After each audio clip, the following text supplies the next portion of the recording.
you went 20 years, roughly, with no recollection whatsoever of being molested by your father? I only had one memory. And then it came full circle when the flashbacks started.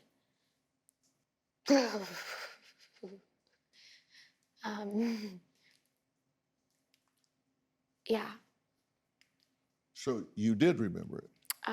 The memory I had was just the bed with the dirty Kleenexes and my dad in his underwear. And it was a memory I've always had. And then when I had the rest of the flashback, it was a part of the memory. It was like it weaved right in. It was just like a part of the memory. It was just like a video. It just...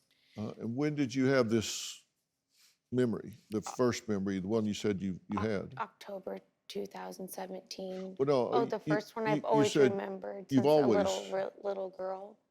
Yeah. You've always remembered I've always remembered. I just didn't know what it wasn't really relevant. I just was like, oh, you know, and then when the flashback happened, that was a part of it. And I was like, oh my gosh, I'd only remembered, my brain had blocked everything else out.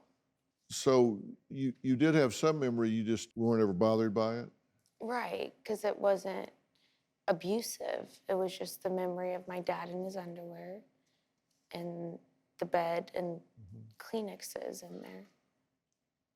Well, so when these repressed memories came flooding back, you, of course, were upset with him, I can understand. How upset were you with your mother? It was hard. It was, you know, for her not being there and not protecting me, not keeping me safe. She didn't, you know. Have you talked to her about that? Yeah. We've talked a lot about it. There's been a lot of therapy. And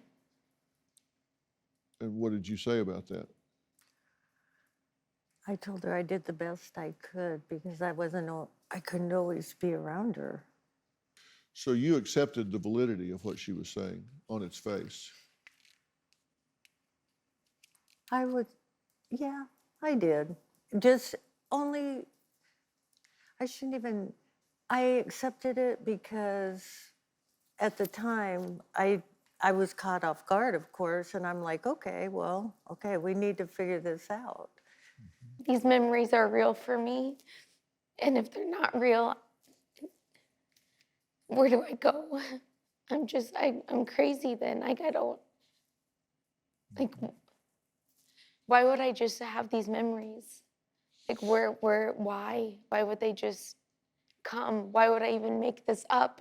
My dad was one of my best friends. We had an awful relationship in my childhood and my teens. And then he became one of my best friends in my 20s. And he was the dad that I never had. It was awful saying goodbye to him. It was probably worse than actually the idea of the abuse, was having to say goodbye. Do you have a story or a question for me? Click the link in the description and tell me what in the world is going on.